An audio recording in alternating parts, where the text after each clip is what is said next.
नमस्कार मेरे प्रिय साथियों, आप सभी का हायर एजुकेशन वर्ल्ड चैनल को बहुत-बहुत स्वागत है। प्रिय साथी आप सभी अवगत होंगे कि बिहार में जो अभी असिस्टेंट प्रोफ़ेसर की नियुक्ति प्रक्रिया ली जा रही है, जिसको Bihar state university service commission के द्वारा जिसमें अब तक जितने भी विषय के रिज़ल्ट प्रकाशन किए गए हैं, वो सभी छोटे-छोटे विषय रहा करते थे। और पहला बड़ा विषय अगर हम बात करें तो हिंदी था, जिसका कि इंटरव्यू भी अब समाप्त हो चुका है 8 नवंबर को। और 8 नवंबर के बाद से कहीं न कहीं जितने भी हिंदी विषय के अभ्यर्थी हैं, वो सभी अपने रिज़ल्ट के इंतज़ार में होंगे। लेकिन अगर आप इस चैनल के पुराने सब्सक्राइबर हैं और अगर आप बहुत ज़्यादा हर घटनाओं से अवगत रहते हैं, तो आपको ये पता होगा कि हिंदी विषय के जितने भी असंतुष्ट अभ्यर्थी थे उन्होंने कहीं न कहीं कोर्ट में जाकर कोर्ट केस किया है माननीय पटना न्यायालय में। तो इस वजह से कहीं न कहीं रिज़ल्ट प्रकाशन में थोड़ी देर लग सकती है, तो मानकर चलें 20 नवंबर के बाद से हिंदी विषय के इंटरव्यू प्रकाशित होंगे। लेकिन जिन विषय अभ्यर्थियों को इंटरव्यू कॉल नहीं आया है और उनका अपना सेल्फ असेसमेंट था कि मेरा एपीआई स्कोर बहुत ज़्यादा था, लेकिन फिर भी मुझे इंटरव्यू कॉल नहीं आया। या फिर ऐसे अभ्यर्थी जो इंटरव्यू दे चुके हैं, उनके भी मन में कौतूहल है कि मेरा एपीआई स्कोर कितना आयोग ने आकलन किया? क्या मेरे एक्सपीरियंस को काउंट किया गया है, नहीं किया गया है? तमाम सारे आपके प्रश्न थे जो कि हायर एजुकेशन वर्ल्ड पे आपने अलग-अलग समय में आपने बहुत सारे प्रश्न पूछे हैं। तो आप सभी के मन के कौतूहल को लेकर के मैं आपके समक्ष प्रस्तुत हुआ हूँ। तो जो भी आपके बहुत ही महत्वपूर्ण प्रश्न थे, उन प्रश्नों में से कुछ प्रश्नों को मैंने तारांकित किया है, तो उन्हीं प्रश्नों की ओर हम चलते हैं कि आखिर क्या-क्या वो प्रश्न हैं। तो सबसे पहले हम ये लेते हैं कि इंटरव्यू एक्सपीरियंस मैं एक्सपीरियंस को लेता हूँ जो आपके एकेडमिक परफॉर्मेंस इंडेक्स में जिस एक्सपीरियंस पे कहीं न कहीं अधिकतम 10 अंक दिए जा रहे थे और प्रत्येक वर्ष के 2 अंक दिए जा रहे थे। तो बहुत सारे ऐसे अभ्यर्थी थे जिनका कि इंटरव्यू स्कोर एक्सपीरियंस स्कोर नहीं काउंट किया गया। जैसा कि आप देख पा रहे हैं, अभी मैं एक अभ्यर्थी का आपके सामने मार्क्स ले आया हूँ, मार्क्स फाइल। ये देखिए Bihar state university service commission द्वारा प्रत्येक अभ्यर्थी का इस तरह मार्क्स फाइल बनाया गया है। ये 2 तरह के मार्क्स फाइल बनाए जाते हैं, एक मैनुअली और एक system generated score. System generated score में आपके एमए के नंबर, ग्रेजुएशन के नंबर, पीएचडी के नंबर वो सभी रहते हैं और मैनुअली जनरेटेड स्कोर में आपके रिसर्च पेपर, आपके एक्सपीरियंस, आपके अवार्ड यह सभी मैनुअली इस जनरेट स्कोर इनको काउंट किया जाता है, मैनुअली इसका ऑब्जर्वेशन किया जाता है। तो जैसा कि आप देख पा रहे हैं इन अभ्यर्थी का 2 जगह का इन्होंने एक्सपीरियंस लगाया था, पूर्णिया यूनिवर्सिटी पूर्णिया और तिलका माझी भागलपुर यूनिवर्सिटी के। पूर्णिया यूनिवर्सिटी में देखिए लिखा है कि not countersign as per advertisement इस वजह से इनको 0 नंबर दिया गया और तिलका माझी भागलपुर में भी देखिए लिखा हुआ है not countersign by the registrar इस वजह से भी इसमें इनको 0 नंबर दिया गया है। अगर हम पत्रिका की बात करें तो देखिए इन्होंने 5 पत्रिका लगाया था जिसमें से चौथी रिसर्च पेपर को ये पत्रिका मान करके इसे कंसीडर नहीं किया गया है और ये 5 पत्रिका जो कि पीयर रिव्यूड है PR that means peer reviewed इसको देखिए इन्होंने 4 को काउंट किया जिस पर अधिकतम 8 अंक दिया है और 1 को पत्रिका मान करके काउंट नहीं किया है। आप यहाँ पे देख पा रहे हैं इन अभ्यर्थी का यहाँ पे नाम रहता है, यूनिक आईडी रहता है, कैटेगरी रहता है, जेंडर रहता है, डेट ऑफ बर्थ रहता है और ये ऐज रहता है 1 जनवरी 2020 के अकॉर्डिंग। तो ये सब चीज़ें इस तरह से आपका मार्क्स फाइल बना होगा, निजता का हनन ना हो इस वजह से मैंने अभ्यर्थी के नाम यहाँ पे हाइड कर रखा है। तो आप देख पा रहे हैं यहाँ पे एक्सपीरियंस का नंबर इनको नहीं दिया गया है। इस वजह से कहीं न कहीं इनके मन में बहुत ज़्यादा निराशा तो होगी ही होगी और बहुत सारे अभ्यर्थियों के मन में ये सभी डर तो ज़रूर ही यह सभी आ चुके हैं। इस वजह से कहीं न कहीं पूर्णिया विश्वविद्यालय में ये बहुत ज़्यादा कौतूहल मचा हुआ था कि पूर्णिया विश्वविद्यालय के जितने भी गेस्ट टीचर थे शायद उनको एक्सपीरियंस नहीं दिया जा रहा है या क्या था? तो इस वजह से पूर्णिया विश्वविद्यालय के जितने भी अतिथि शिक्षक थे, उन्होंने अपने कुलसचिव यानी रजिस्ट्रार से एक देखिए आयोग को एक पत्र लिखवाया है। इसमें क्या है, पूर्णिया विश्वविद्यालय क्षेत्राधीन कार्यालय कार्यरत अतिथि शिक्षकों को कुलसचिव के हस्ताक्षर से निर्गत अनुभव प्रमाण पत्र की मान्यता के संबंध में। एक्चुअल में पूर्णिया विश्वविद्यालय के जितने भी गेस्ट टीचर हैं ऐसा उनका मानना है कि उनको एक्सपीरियंस का मार्क्स नहीं दिया जा रहा है। वो किस आधार पे कह रहे हैं वो तो वही जाने। हो सकता है जैसा कि इन अभ्यर्थी का मार्क्स फाइल आपने अभी-अभी देखा, जिनको कि पूर्णिया विश्वविद्यालय की थी और इनको एक्सपीरियंस का नंबर नहीं दिया गया है, जबकि ये रजिस्ट्रार के द्वारा काउंटर साइन था। इस वजह से भी अभ्यर्थियों के मन में ये संशय होगा कि मुझे एक्सपीरियंस का नंबर नहीं दिया जा रहा है। तो इस वजह से उन्होंने अपने रजिस्ट्रार से लेटर लिखवा करके आयोग को ये लेटर फॉरवर्ड किया है कि मुझे एक्सपीरियंस का नंबर दिया जाए। मुझे अर्थात पूर्णिया विश्वविद्यालय के गेस्ट अतिथि शिक्षकों को। अब हम थोड़ा एडवर्टाइज़मेंट की ओर चलते हैं कि क्या ऐसा शर्त था एक्सपीरियंस को लेकर के कि अभ्यर्थियों को नंबर नहीं दिए जा रहे हैं। आखिरी साथ में देखिए ये Bihar state university service commission की वेबसाइट पे हम आ चुके हैं। इसमें देखिए अगर पेज नंबर 28-29 पे आप जाते हैं तो वहाँ पर एक्सपीरियंस के संबंध में स्पष्ट रूप से चीज़ें लिखी गई हैं। देखिए हम पेज नंबर 29 पे आ चुके हैं। देखिए यहाँ पे एक्सपीरियंस के संदर्भ में क्या कहा गया है कि however if the period of teaching post doctoral experience is less than 1 year then the marks shall be reduced. ठीक है, ये जैसा कि अगर 1 साल से नीचे का आपका एक्सपीरियंस होगा तो उसके अनुसार आपका मार्क्स घटेगा। यहाँ पे देखिए आगे क्या कह रहा है कि it's benefit will be given to the basis of certificate countersigned by the registrar or concerned university।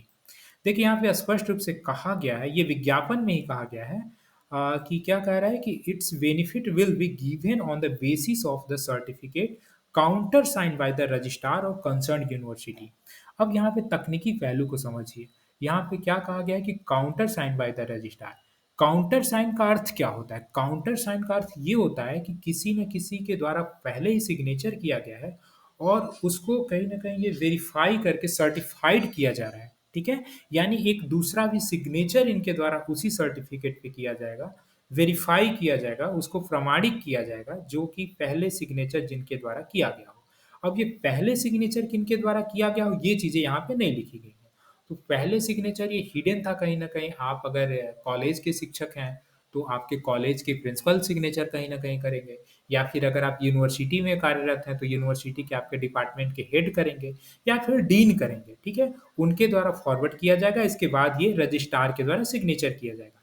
तो चूँकि कॉलेज के प्रिंसिपल और डीन या फिर एचओडी के संदर्भ में ये चीज़ें नहीं लिखी गई थी, तो आयोग के भी मन में दुविधा थी कि ये countersign by the registrar तो लिख दिया गया है, लेकिन शुरू वाला पहला सिग्नेचर किनके द्वारा होगा और इसका वास्तव में फॉर्मेट क्या होगा? तो इसलिए देखिए आयोग ने पुनः वो जो 3 कमिटियों द्वारा एक्चुअल में ये पूरे नियम बनाए गए थे, उस कमिटी को एक बार रिव्यू करने के लिए आयोग भेजती है। ये कब होता है? ये नियुक्ति के जब फॉर्म भर दिए जाते हैं इसके बाद ये होता है, ठीक है? ये देखिए 14/7/2021 को उनके द्वारा ये एक तरह से लेटर आता है। ये किस चीज़ के संदर्भ में है कि एक्सपीरियंस का क्या फॉर्मेट होगा?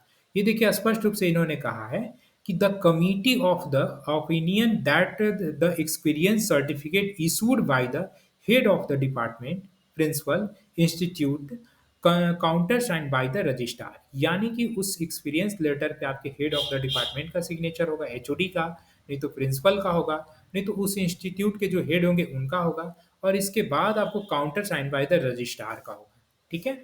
तो रजिस्ट्रार के सिग्नेचर से पहले ही उस सर्टिफिकेट पे किसी न किसी जो मुख्य आपके कंसर्न पदाधिकारी हैं, एचओडी हो गए, प्रिंसिपल हो गए या फिर डीन कह लीजिए, उनका सिग्नेचर होगा। ये स्पष्ट रूप से देखिए इन्होंने कह दिया है। और काउंटर साइन बाय द मतलब ये होता है कि added signature. Countersign that means कि सर्टिफिकेट पे पहले ही किसी के द्वारा अनुमोदित किया गया हो और उस पे रजिस्ट्रार का काउंटर साइन करके सिग्नेचर किया गया हो। लेकिन एक्चुअल में हुआ क्या कि बहुत सारे विश्वविद्यालय, चाहे हमारे राज्य के विश्वविद्यालय हों या फिर आउट ऑफ स्टेट के विश्वविद्यालय हों, उनके रजिस्ट्रार ने अलग से सर्टिफिकेट बना के दिया। जैसे कि अगर वो किसी कॉलेज में पढ़ा रहे हैं और उनको कॉलेज के प्रिंसिपल ने अपना एक्सपीरियंस सर्टिफिकेट बना के दिया, लेकिन रजिस्ट्रार के पास वो जब उस पर काउंटर साइन कराने गए तो रजिस्ट्रार ने अपना अलग से सर्टिफिकेट बना के दे दिया। तो वैसे फॉर्मेट को आयोग द्वारा अस्वीकृत कर दिया जा रहा है, ठीक है? क्योंकि वो अकॉर्डिंग टू एडवर्टाइजमेंट नहीं माना जा रहा है। तो इस वजह से बहुत सारे अभ्यर्थियों के एक्सपीरियंस के नंबर काट दिए जा रहे हैं। जैसा कि मैंने आपको अभी-अभी दिखाया एक अभ्यर्थी का जिनका कि एक्सपीरियंस नहीं कंसीडर किया गया है, ये पूर्णिया यूनिवर्सिटी के हैं। देखिए स्पष्ट रूप से लिखा गया कि not countersign as per the advertisement. ठीक है? तो एडवर्टाइजमेंट के अकॉर्डिंग एक तरह से वही वाली चीज़ें थी जिस वजह से इनका नंबर काट दिया गया है। अब हम चलते हैं आपके थोड़े दूसरे प्रश्न की ओर। आपने अन्य-अन्य क्या-क्या प्रश्न रखे हैं? सर इकोनॉमिक्स के लिए मॉक टेस्ट होता है क्या? जी हाँ, आने वाले समय में आपको ऐसा देखने को मिल सकता है। चैनल से जुड़े रहें। अगर आप चैनल के नए व्यूअर्स हैं तो ज़रूर चैनल को सब्सक्राइब करें। और साथ में एक चीज़ और कहना चाहेंगे कि अगर आपको वीडियो पसंद आता है तो वीडियो को ज़रूर लाइक किया करें। कहीं न कहीं उससे मुझे भी मोटिवेशन मिलता है। चंदन कुमार जी का कहना है कि हिंदी सब्जेक्ट के ईडब्ल्यूएस में फाइनल कितना होगा?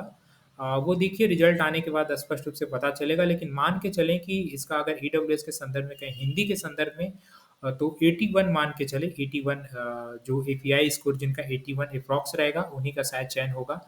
क्योंकि स्कोर बहुत हाई जा रहा है। अगला कहना है कि will the Patliputra university vacancy be included in the BSUSC notification obviously अगर पाटलिपुत्रा यूनिवर्सिटी का भी क्यों नहीं कंसीडर किया जाएगा। अगला है पॉलिटिकल साइंस का इंटरव्यू कब होगा? जी हाँ, वेट करें, अगले साल हो सकता है। What is the cut off for general category female in economics? Let's see क्या होगा। वैसे उम्मीद है कि 81 से एबव होना चाहिए, चूँकि इकोनॉमिक्स भी मेन स्ट्रीम के सब्जेक्ट हैं। साइकोलॉजी का लिस्ट कब तक निकलेगा सर? जी हाँ, साइकोलॉजी का बहुत जल्द निकलेगा, 1 सप्ताह में मान के चले साइकोलॉजी का निकलना चाहिए। या फिर अगर आयोग हिंदी के रिज़ल्ट निकालने के बाद अगर मनसा आपने बना रखा है, तो हिंदी के रिज़ल्ट के बाद अर्थात 20 नवंबर के बाद फिर देखने को मिलेगा, अन्यथा पहले भी देखने को मिल सकता है। फिलॉसफी का क्या होगा sir? Wait and watch next year में भी या फिर लास्ट दिसंबर तक देखने को मिलेगा।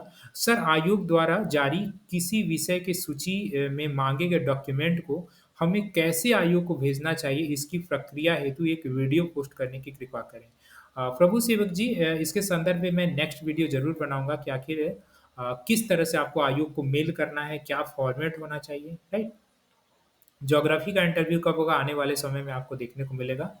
नेक्स्ट ईयर देखने को मिल सकता है। प्रणाम सर, ये तो होना ही था, थैंक यू। कॉमर्स का कब होगा? जी हाँ, अगले वर्ष देखने को मिल सकता है। तो थैंक यू आप सभी के बहुत सारे कमेंट आए हुए हैं। मैंने मुझसे जितना तक का संभव रहा मैंने उतने का रिप्लाई दिया। बाकी अन्य वीडियो में आप जुड़े रहें। आने वाले समय में आपको इस तरह के महत्वपूर्ण वीडियो ज़रूर देखने को मिलेंगे।